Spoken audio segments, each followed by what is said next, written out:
ഒരു അഡ്മിനിസ്ട്രേറ്റർ എന്ന നിലയ്ക്ക് ഇന്നത്തെ ഈ സ്ഥാനാരോഹണ ശുശ്രൂഷയുടെ ഒരുക്കങ്ങളൊക്കെ എന്തുവരെയായി?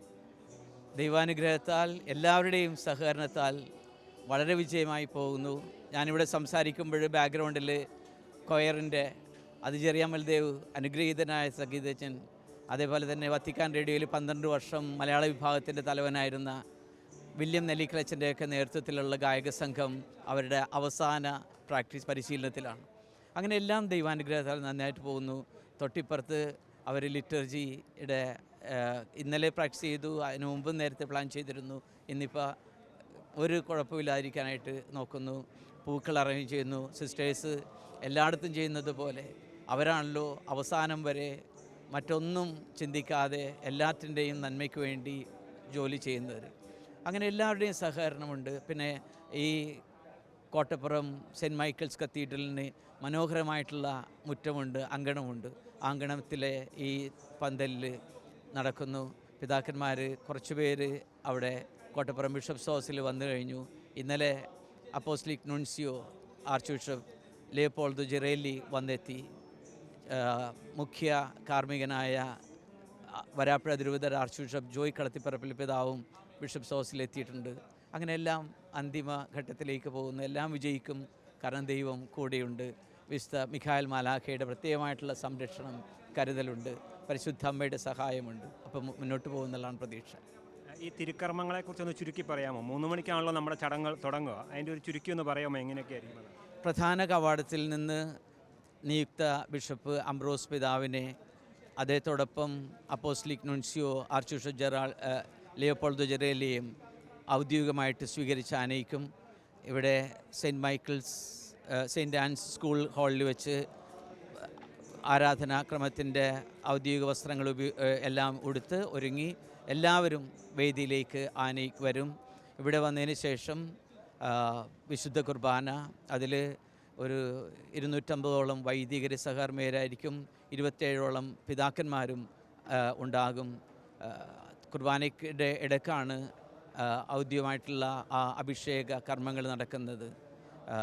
ഗായക സംഘം സൃഷ്ടാവാം പാവനാത്മാവേ എന്ന് പാടുമ്പോൾ ആത്മാവിൻ്റെ കൃപയിൽ അംബ്രോസ് പിതാവ് കോട്ടപ്പുറത്തിൻ്റെ പുതിയ തൃതീയ മെത്രാനായിട്ട് അഭിഷേകം ചെയ്യപ്പെടും. കുർബാനയ്ക്ക് ശേഷം അതിൻ്റെ സമാപനത്തിന് ശേഷം പേപ്പൽ പ്രതിനിധി പാപ്പായുടെ സന്ദേശവും കോട്ടപ്പുറം ദൈവജനത്തിന് വേണ്ടിയുള്ള പ്രത്യേകമായിട്ടുള്ള സന്ദേശവും നൽകും.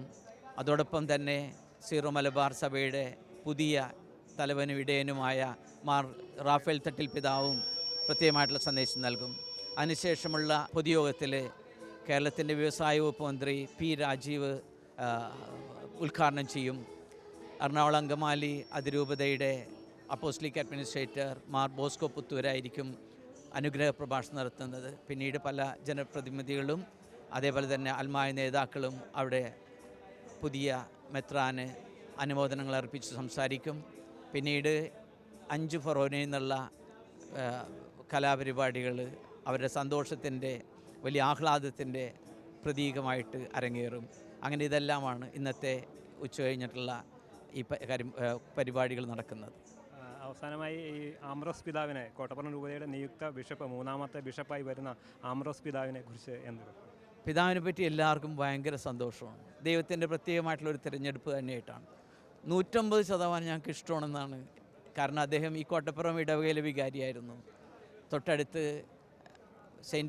ചെട്ടിക്കാട് സെൻറ്റ് ആനീസ് പള്ളിയുടെ റെക്ടറും വികാരിയുമായിരുന്നു. പള്ളിപ്പുറം ഇടവകാംഗമാണ്. അങ്ങനെ അജപാല ശുശ്രൂഷയിൽ വളരെ സജീവമായിട്ട് എല്ലാവർക്കും സംലബ്ധനായിരുന്ന, എല്ലാവർക്കും സ്വീകാര്യനായിരുന്ന ഒരു വ്യക്തി തന്നെയാണ് കോട്ടപ്പുറത്തിൻ്റെ പുതിയ ഇടയനായിട്ട് കർത്താവ് തിരഞ്ഞെടുത്തിരിക്കുന്നത്. ദൈവജനത്തിന് യോജിച്ച ഇടയന്മാർ നൽകുന്നത് കർത്താവാണല്ലോ. ആ കർത്താവിൻ്റെ കൃപയുണ്ടാകും. എപ്പോഴും സുസ്മേരവദനായിട്ട് എല്ലാവർക്കും ഒരേ വിധത്തിൽ അവരെ ഇടപെടുന്ന നല്ലൊരു ബിഷപ്പിനെ കിട്ടിയതിൽ ഞാനും ദൈവത്തിന് നന്ദി പറയുകയാണ്. പിന്നോക്കം നിൽക്കുന്ന ഒരു രൂപത കൂടിയാണ് കോട്ടപ്പുറം. അതിനെ നല്ല രീതിയിൽ മുന്നോട്ട് കൊണ്ടുപോകാൻ പുതിയ പിതാവിന് കഴിയുമെന്ന് തോന്നുന്നു. പിതാവ് ആപ്തവാക്യമായിട്ട് സ്വീകരിച്ചിരിക്കുന്നത് ഇസ്യാസ് പ്രവാചകൻ്റെ പുസ്തകം 41 1-ാം വാക്യത്തിൽ കർത്താവിൻ്റെ സാന്ത്വനവും സ്നേഹവും ഏകാൻ എന്നുള്ളതാണ്. അങ്ങനെ ദൈവത്തിൻ്റെ സാന്ത്വനമായി സ്നേഹമായി തീരുമ്പോൾ ഈ കുറവുകളെല്ലാം നിറവുകളായിട്ട് മാറും, അനുഗ്രഹമായി പരിണമിക്കും. കാരണം ദൈവത്തിൻ്റെ കൃപ ദൈവത്തിൻ്റെ അഭിഷിക്തനോടൊപ്പം എന്നും ഉണ്ടാകുമല്ലോ.